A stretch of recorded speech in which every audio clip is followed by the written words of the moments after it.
본문의 말씀은 5장 20절, 21절을 받아서 이어 설명하는 내용입니다. 5장 20절에 율법은 범죄를 더하게 한다. 죄를 더하게 한다. 그러나 그 죄가 밝혀진 거기에 하나님의 은혜가 임한다 했습니다. 죄 가운데 은혜가 넘친다 혹은 은혜가 시작한다고 하니까 6장 1절에 은혜를 더 넘치게 하기 위해서 죄를 지어야 되겠느냐?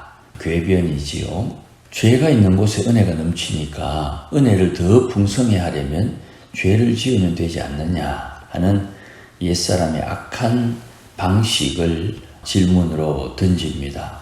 그런데 바울은 죄가 있는 곳에 은혜가 넘쳤다는 말씀을 세 사람의 새 의식을 따라 설명할 때 죄에서 죽었는데 어떻게 죄 가운데 더 살 수 있느냐 이렇게 반문을 합니다. 2절이죠. 이 내용에 대해서 3절에 예수 그리스도와 합하여 세례를 받았다 이렇게 표현하는데 세례는 물을 뿌린다라는 뜻입니다. 그래서 물을 뿌려 씻는다 이런 뜻이고 침례는 물에 잠긴다 하는 뜻입니다. 그러면 여기에 예수와 합하여 할 때에 합하다는 말은 우리 문화에서 생각할 때는 무엇을 더한다 이런 뜻인데 예수님이 물이 되고 우리가 물에 들어가는 존재지요. 물에 들어가는 우리 할 때 요 합하여라는 말은 헬라어에 무엇 안으로 하는 뜻입니다. 그래서 우리가 예수님이라는 큰 물에 들어간다. 이거를 세례라 이렇게 표현했는데 원래 뜻은 침례가 되는 것이죠. 그런데 침례나 세례는 우리말에 이걸 구별하지 다른 데서는 구별하지는 않습니다. 우리는 그만큼 언어가 표현의 풍부함이 있으니까 이게 가능한 것이에요. 자, 어쨌든 3절에 예수님 안으로 들어가 침례받은 우리는 예수님 안으로 들어감으로 예수님과 함께 된다. 그렇게 말씀을 했고 이것이 4절에 세례받은 우리가 예수님의 죽으심과 예수님의 부활을 가지고 다시 예수님과 합하여지는 예수님에게 들어가는 침례받은 것을 한 번 더 설명하는 겁니다. 다시요. 예수님에게 세례받은 우리를 예수님의 이 땅에서 하신 두 가지 사역, 죽으심과 부활하심으로 세례받은 우리에게 주시는 하나님의 은혜를 설명하는 겁니다. 4절에 세례받은 우리가 예수님의 죽으심에 들어가 침례받음으로 예수님과 함께 무덤에 들어갔다. 죽었다 이 말이죠. 두 번째 5절에 예수님의 죽으심처럼 예수님의 부활과도 합하여 부활이라는 예수님에게 물에 들어가듯 들어가 침례받아서 다시 예수님이 살아나듯 우리도 살아났다. 우리가 예수님의 죽으심에 들어가 죽으심에 침례를 받았고 그래서 죽었고 무덤에 들어갔고 예수님이 죽은 자 가운데서 살아나신 부활에 들어가 침례받아 합하여 새 생명의 부활을 경험했다. 예수님의 죽음과 부활에 침례가 이렇게 각각 적용이 되는 것입니다. 5절 말씀에 죽으심에 침례를 받아 연합된 것처럼 부활도 같은 침례로 연합하게 될 것이다. 이렇게 예수님과 함께 합하여 침례를 받은 우리는 6절에 옛사람이 예수와 함께 십자가에 못 박혀 죽었고 예수님의 몸이 죽었지요. 그래서 우리의 몸은 죄의 몸이 죽었다. 왜 우리가 죄의 몸이 십자가에 예수님과 함께 죽었느냐? 6절 맨 뒤에 죄에게 종노릇하지 않도록. 우리가 죽었다. 우리의 몸이 죽었다. 그래서 우리의 몸이 예수님처럼 장사 무덤에 들어갔다. 이 한마디가 2절 죄에 대하여 죽은 우리가 죄 안에서 살지 않는다. 어떻게 죄 가운데 더 살겠는가? 이 질문에 대한 신학적인 답변을 예수님 십자가의 죽으심이 세례와 관련이 있고 우리가 무덤에 들어갔다. 우리가 무덤에 들어간 것은 옛사람이 예수님과 함께 십자가에 못 박혀 내 죄의 몸이 죽었다. 나의 죄의 몸이 죽은 것은 죄에게 종노릇하지 않도록 하는 하나님의 역사다는 거죠. 또한 예수님의 부활에 동참해서 부활에 합하여 부활에 침례받아 다시 살아나신 것은 7절에 죽은 자가 죄에서 벗어나 의롭게 된 것이다 하는 걸 바울이 설명을 합니다. 죄에 죽었다, 다시 부활했다, 살아난다는 것은 옛사람의 죄의 몸이 죽고 옛사람의 죄의 몸은 다시 살아나지 못한다. 옛사람의 죄의 몸은 살아나지 못한다. 죄에 죽었으니까. 그러면 뭐가 살아났노? 내 영이 살아났다. 중생, 칭의, 이제 내 영이 자란다 이 말입니다. 개가 새끼를 낳으면 갓 태어난 강아지는 눈을 못 뜹니다. 그런데 음이 젖은 알지요.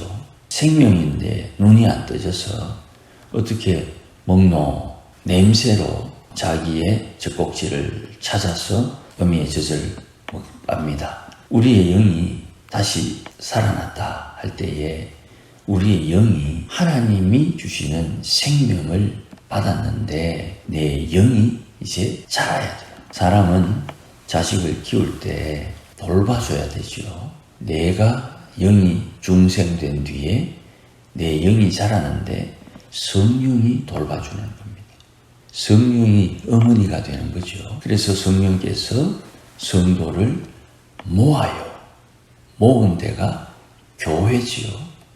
칼빈은 교회는 우주적 교회는 어머니다. 교회에서 성도들이 양육을 받는 것입니다. 자, 그러면 8절 보십시다. 우리가 그리스도와 함께 죽었으면 또한 그와 함께 살 줄을 믿는다. 왜냐? 9절에 그리스도께서 죽은 자 가운데서 다시 살아나셨잖아. 다시 죽지 아니하시고 다시 사망이 주인 노릇 하지 못한다. 그렇게 바울이 설명합니다. 이 내용이 계속 반복되는 거죠. 10절에 예수님께서 십자가에서 죽으시면 단번에 한 번, 단번입니다. 반복이 아니고 단번에 죽으시며 다시 살아나심은 하나님께 대해서 살아나십니다. 이 살아난다는 것은 의인이 넘어져도 7번 다시 일어난다. 의인이 넘어져도 다시 일어나기를 반복하는 것처럼 우리가 죽으면은 단번에 죽었으나 살아나는 회복되는 소성케 되는 것은 반복되는 것입니다. 그래서 우리가 하나님 앞에 은혜를 입었다 하는 것은 그냥 단순하게 복을 받았다 이것이 아니고 지속적으로 부활을 경험하는 겁니다. 회개하고 다시금 결심해서 하나님 앞에 살아나는 회복되는 그리고 자라나는 경험이 반복되는 걸 말해요. 그래서 11절에 이와 같이 너희도 너희 자신은 너희의 몸, 죄의 몸은 예수님 앞에 죽었다. 너희는 자신이 죄에 대해서는 죽었다. 그리스도 예수 안에서 하나님에 대해서는 살아있는 자로 여길지어다. 살아있다. 우리가 지금 살아있는 몸을 입고 있으나 이 몸은 반드시 죽을 몸이요. 우리가 하나님 앞에 살아있다는 것은 영이신 하나님 앞에 내 영이 살아 자라고 내 영이 살아 하나님의 일을 하고 내 영이 자라 하나님과 함께 한다 이 말이죠. 그래서 12절에 너희는 죄가 너희 죽을 몸을 지배하지 못하게 하여 몸의 사욕에 순종하지 말고, 이렇게 되기를 소원하는데 이게 쉽지 않지요. 그래서 넘어지고 일어나고 넘어지고 일어나는, 회개하고 죄짓고 회개하고 죄짓고 회개하는 이 반복과 되풀이를 통해서 심령이 청결한 자가 되고, 몸의 사욕에 저항하고 반발해서 몸을 죄가 지배하지 못하게 하는 하나님의 사람으로 자라. 13절에 너희 몸을 불의의 무기로 죄에게 주지 말고 너희 자신을 죽은 자 가운데서 다시 살아난 자 같이 하나님께 드려서 너희 지체를 의의 무기로 하나님이 사용하도록 너희의 인생 주권, 네 인생의 왕으로 주님을 모셔라. 하나님을 네 인생의 왕으로, 주님을 너의 주인으로 모셔라. 죄가 너를 주장하지 못하리니, 우리는 죄의 몸이 죽었기 때문에 죄가 나를 종으로 삼지 않도록 주님과 연합, 세례, 침례를 받았다. 너희는 법 아래 있지 않고 은혜 아래 있다. 은혜 아래. 그래서 5장 21절 중간에 은혜도 의로 말미암아 왕노릇하여 그랬죠. 은혜가 의를 가진 내 안에서 왕노릇하는 팔자가 바뀐다 이 말이죠.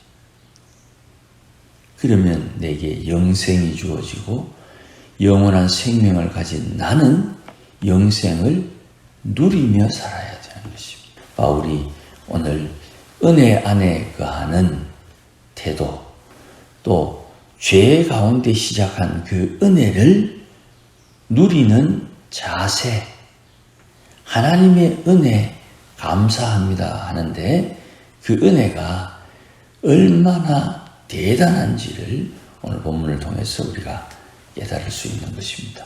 이 은혜가 우리의 것입니다. 이 은혜를 사용하여 은혜와 함께 하나님을 기쁘시게 하는 우리 모두가 되기를 주의 이름으로 축복합니다. 기도하십시다. 하나님 아버지 감사합니다. 주의 은혜가 얼마나 대단한지 우리 인생의 삶을 통하여 잘 깨닫게 하시고, 하나님의 말씀이 내 마음에, 우리 인생에 그대로 이루어지고 적용되기까지 오늘도 주를 따라 근신하며 순종하며 기도하는 믿음의 권속들 되어 우리의 신앙과 믿음이 자라게 하시고, 우리에게 주신 크고 놀라운 은혜가 우리의 삶에 왕노릇할 수 있도록 오늘도 주와 동행하는 믿음의 권속들 되게 하옵소서. 예수님의 이름으로 기도하옵나이다. 아멘.